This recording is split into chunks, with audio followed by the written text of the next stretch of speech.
And the Deputy Prime Minister, Angela Rayner, has said she will not be pushed around after Unite, the union, suspended her membership over her handling of the Birmingham bin strike row.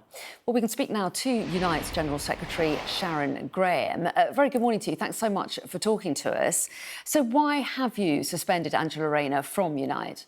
Well, look, let me just remind you what this dispute is about. This is about bin workers in Birmingham who are going to lose up to £8,000 of their pay. For some of those people, it's nearly a quarter of their pay. And it's fire and rehire in any other name. And Angela Rayner, who has the power to solve this dispute, has been missing in action, has not been involved, is refusing to come to the table. And at our policy conference last week, 800 delegates from every sector you can imagine, from manufacturing to the bus industry to the aerospace industry, across our union, basically said they no longer want Angela Rayner to be part of our union, and we need now to seriously think of our relationship with the Labour Party. Labour keen to stress, of course, that Birmingham City Council are independent employers and the government is not a party in this dispute. But can you just clear something up for us before we go any further? Is Angela Rayner even a member of Unite? Those close to her say that she hasn't actually been a member for some time. Well, I thought that was quite interesting when I heard that this morning. Every time I've seen Angela previously, she says, I'm a member of Unite. She's been in our union for over 10 years. She certainly was a member of Unite when she asked for money for the election. So, she certainly was a member of Unite then. And she was a member of Unite up to the first quarter of last year, because that's what, as our membership comes through. If she's recently come out, that's something I'm unaware of, certainly hasn't come through on our system yet. But the point is, if I was Angela Rayner this morning, I wouldn't be trying to, fiddle things around about membership or non-membership. She's been a member of our union for 10 years. I'd be concerned that at the parliament of our union, with 800 delegates from every sector, every region and nation, almost unanimously, outside 5 or 6 people voted for her for no longer to be part of our organisation. And that is because the way these Birmingham bin workers have been treated, it is untrue to suggest, and I know that that's the suggestion that's been made, that she has no power over this issue.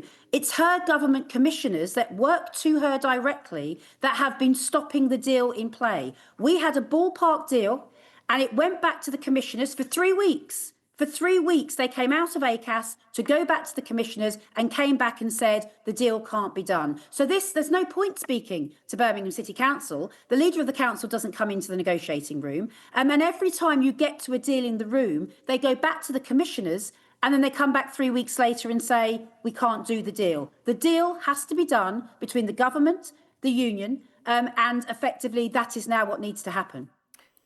Some in Labour are describing this morning as a silly stunt by Unite. They are pointing out that Angela Rayner is an ally of the unions. They will say that she's introduced what they're describing as the biggest upgrade to workers' rights in decades, which is going to deliver for 15 million workers across the country. What would you say to them? Well, I'd say actions speak louder than words. It's all very well for people to label themselves left, this, that and the other. For me, what it means is, what do you do when workers are in struggle and they need you? That's what it means to me. The Employment Relations Act, by the way, was supposed to outlaw fire and rehire. I led the British Airways dispute where 36,000 people were fired and rehired and we got their money back in the end. And I can tell you, this is not dissimilar. You've had drivers who have been on contracts for 20 years or more being told that, by the way, you are now going to have a down payment of nearly £8,000 for some people. And so effectively, for me, that is exactly what happened in British Airways, where you were told, if you either accept this contract or leave, basically. And that's what's been happening to these workers. They've been told, accept this contract or leave. I have never seen in 35 years of negotiation such a shambles as I've seen in Birmingham City Council. Angela Rayner needs to get round the table and basically do what she says she would do. When she does speeches, she says she will back workers and back workers. The problem you've got here isn't really, whether we're suspending Angela Rayner. The problem is, what are workers now saying about Labour? They are absolutely pig-sick of the fact that Labour is abandoning working class communities and workers, and they need to wake up and smell the coffee. Well, yeah, I mean, what does this mean for the relationship between Unite and Labour?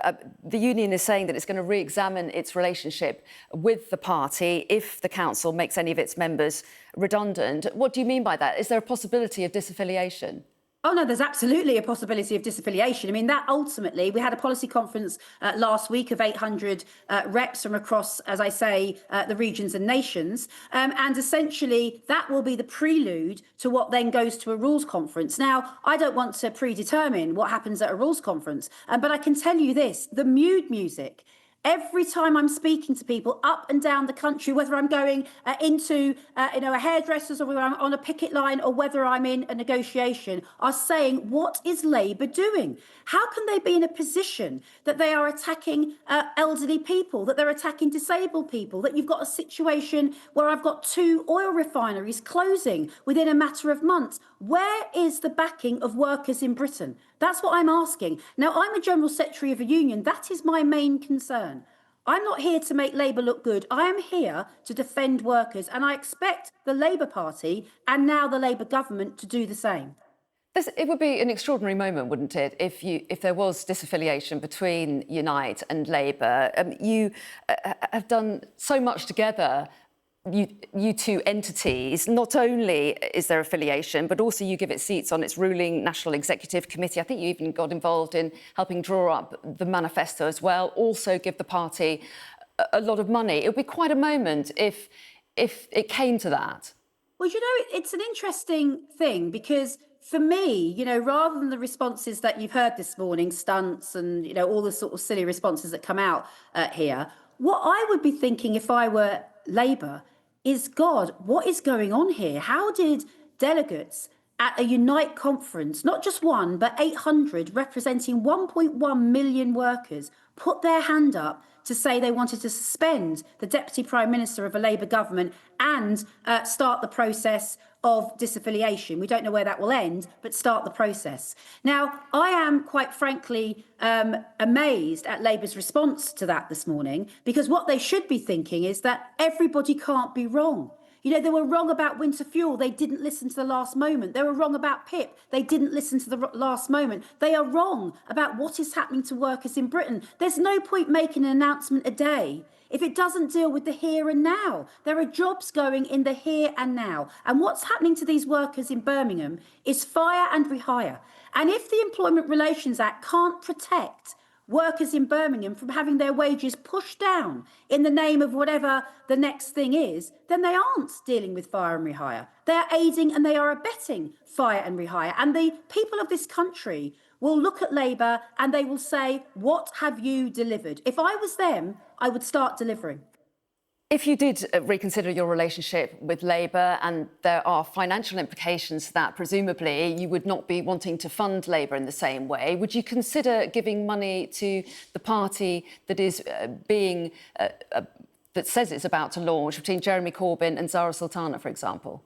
Well, look, this isn't about other parties that are being created. I mean, people will do whatever they're doing on that side of the situation. What I'm talking about here is the party, the Labour Party, now Labour government, defending workers and our relationship with the party that is supposed to defend workers. Look, people aren't just going to simply continue with the emotional blackmail of, oh, look, you need to support us because support us in any situation. I am the leader of a trade union, and my first thing is to defend workers. I'm not here to make Labour look good. And when I have a situation, I could name multiple, but in this situation, it's the Birmingham bin dispute, where they are aiding and abetting the fire and rehire of these bin workers who will lose so much money that they'll have to relook at whether they can pay their mortgages and their rents. It is an absolute abhorrence to me that they would not get involved and use the power that they have to make sure they defend workers.